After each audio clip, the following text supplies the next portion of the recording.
सास को हुआ अपनी भूल का एहसास।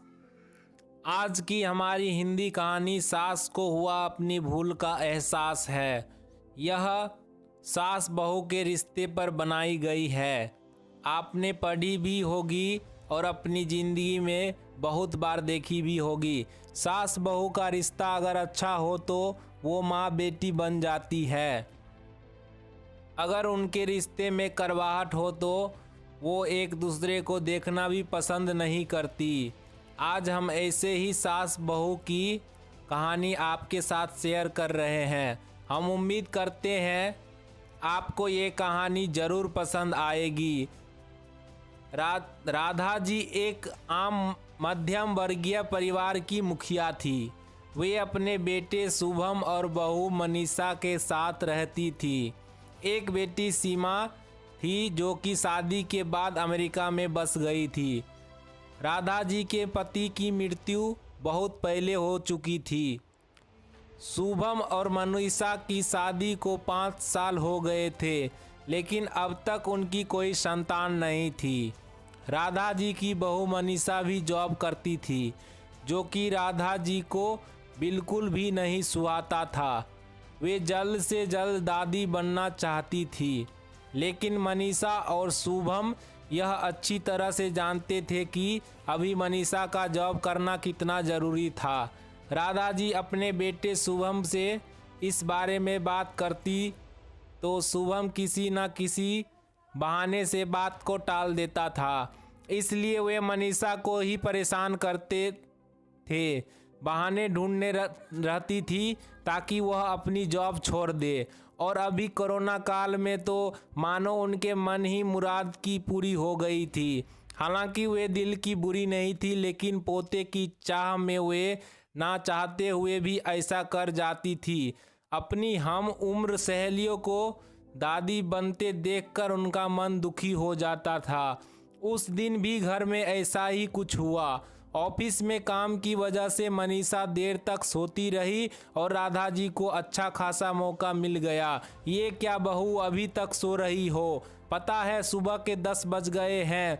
शुभम भी बेचारा कब से उठकर ऑफिस के काम पर लग गया है और तुम हो कि अभी तक सोई पड़ी हो। चलो अब उठकर उस सबके लिए चाय नाश्ता बना लो। मुझसे कुछ हो नहीं पाता है, वरना मैं तो तुम्हारे भरोसे कभी ना रहती, खुद ही सब कर लेती। सारी मांझी वह देरी रात का काम चलता रहा, इसलिए सुबह सुबह ही सो पाई थी, इसलिए समय का पता ही नहीं चला। आप चलिए, मैं अभी जल्द से आता हूँ। हाँ हाँ ठीक है, मेरा कुछ नहीं है, पर शुभम को देख लो, उसे कुछ चाहिए तो नहीं?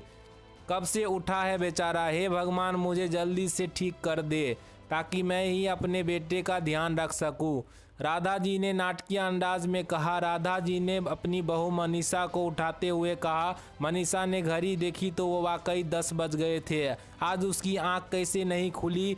वह जल्दी जल्दी अपने काम निपटा कर हॉल में आई तो शुभम अपने लैपटॉप के साथ ऑफिस का काम कर रहा था। उसने किचन में जाकर चाय नाश्ता बनाया और फिर रात के बर्तन को साफ किए और झाड़ू पोछा करने नहाने चले गई।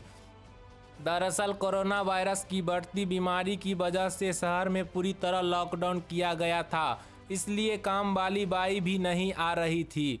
मनीषा खुद एक इंटरनेशनल कंपनी में काम करती थी। उसका ऑफिस टाइम निश्चित नहीं होता था। अधिकतर उसे रात में देर तक काम करना होता था। कल भी उसका काम देर तक चलता रहा, इसलिए वह देर तक सोती रही। मनीषा नहाकर आई तो देखा कि उसकी सास अपने कमरे में अपनी सहेली से फ़ोन पर बात कर रही थी। बातचीत में अपना नाम सुनकर मनीषा सास की बात सुनने लगी। अरे शारदा, तुम भी अपनी बहू को ज़्यादा सर पर मत बैठाओ। बहू को ज़्यादा उड़ने दोगी तो कल को अपनी नौकरी के चक्कर में वह तुम्हें ही घर की नौकरानी बनाकर छोड़ेगी। मैं तो भाई शुरू से ही मनीषा के नौकरी करने के खिलाफ थी। अब करे नौकरी शौक से, पर साथ साथ घर के काम भी करे। मैं तो बदन दर्द का बहाना बनाकर बैठ जाती हूँ, नहीं तो सारे काम का बोझ मेरे सिर पर आ गिरता। मैं कोई मुफ्त की नौकरानी थोड़ी हूँ। मैं तो कहती हूँ तुम भी यही किया करो। सास की बात सुनकर मनीषा की आंखों में आंसू आ गए। वह जिस सास को बीमार समझकर उनकी दिन रात सेवा करती है, उन्हें एक गिलास तक उठाने नहीं देती है, सारा दिन घर का और रात को ऑफिस का काम करके थकान से चूर होकर भी उफ तक नहीं करती, यह उसका फल मिला है उसे। माना वे मेरी नौकरी के खिलाफ है, मगर यदि घर के किस्त नहीं होती तो वह भी कभी नौकरी नहीं करती। शुभम का बोझ कम करने के लिए ही तो वह नौकरी कर रही थी। खैर, अभी भी मुश्किल समय में वह सास से किसी भी बात पर बहस नहीं करना चाहती थी जिससे घर का माहौल खराब हो, इसलिए वह उनकी बात को नज़रअंदाज करके वहां से चली गई। लेकिन उसकी नज़रों में राधा जी की इज्जत जरूर कम हो गई थी। दूसरे दिन सुबह सुबह राधा जी की बेटी सीमा का अमेरिका से फ़ोन आ गया। सीमा की सास उसके पास अमेरिका आई हुई थी। आदत के अनुसार राधा दी ने जैसे ही सीमा की सास की बुराई करनी चाहिए, वैसे ही सीमा ने उन्हें डपट दिया। माँ, आप बिल्कुल भी मांझी के बारे में अनाप शनाप नहीं बोलिएगा। पता है आपके चक्कर में आकर मैंने उनके साथ कितना बुरा व्यवहार किया था, लेकिन आज मुझे उनकी कीमत पता चल गया है। तुम तो उनके यहाँ पर आने के कितने खिलाफ थी, मगर आज अगर वे यहाँ नहीं होते तो ना माँ तो ना जाने हमारा क्या हाल होता। तुम्हें तो पता ही है कि मेरी नौकरी करना कितना ज़रूरी है। कोरोना ने यहाँ भी ऐसा कहर ढाया है कि घर में ही सब करना पड़ रहा है। किट्टू का बेबी केयर सेंटर भी बंद है। मैं और राजेश फुल टाइम बिजी रहते हैं। ऐसे में मांझी ने अकेले ही किट्टू के साथ साथ पूरे घर का सारा काम संभाला हुआ है। मुझे कुछ भी नहीं करने देती है। अगर वे नहीं होती तो माँ हमारा क्या होता, यह सोचकर ही रोंगटे खड़े हो जाते हैं। सच में माँ वे कोई साधारण महिला नहीं है, बल्कि मेरे लिए तो देवी समान है। मेरे इतना अपमान करने के बावजूद। और सीमा रोने लगी। उसने फ़ोन कट कर दिया। सीमा की बात सुनकर राधा जी की भी आंखें भर आई। उन्हें अपनी भूल का एहसास हो गया था। मनीषा तो वाकई उनका कितना ख्याल रखती है। उनकी कड़वी से कड़वी बात का भी बुरा नहीं मानती है, उन्हें उल्टा के जवाब भी नहीं देती है। वाकई अभी का समय तो एक दूसरे को हौसले देने का है, सारे गिले शिकवे भुलाकर एक दूसरे की मदद करने का है। तो फिर से स्वार्थ में कैसी अंधी हो गई, इतना कैसे गिर गई थी कि एक ऐसे मुश्किल समय में अपने ही परिवार की सहायता नहीं कर सकती। उन्होंने उसी समय मनीषा को बुलाकर उसके सिर पर प्यार से हाथ फेरते हुए कहा, मनीषा, आज से घर के कामों की आधी जिम्मेदारी मेरी रहेगी। मैंने आज तक तुम्हें जो भी कहा और किया उसके लिए सॉरी। चलो अब तुम जाकर आराम करो, खाना मैं बना लूँगी।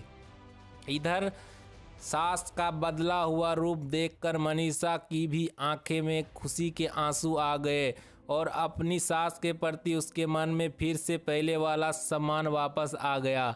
शायद हमारे जीवन में मुश्किल समय आता ही है इसलिए ही कि हमें एक दूसरे की अहमियत का पता चले, अपनी गलतियों का एहसास होने और आगे बढ़कर माफ़ी मांगने से वाकई इंसान छोटा नहीं बल्कि बहुत बड़ा हो जाता है, राधा जी की तरह। कहानी पसंद आए तो चैनल को सब्सक्राइब ज़रूर करिएगा, शेयर भी करिएगा और एक लाइक तो बनता है। और मैं फिर मिलता हूँ आप लोगों के साथ एक अगले नए कहानी में, इंटरेस्टिंग कहानी में। तब तक के लिए धन्यवाद। Good bye.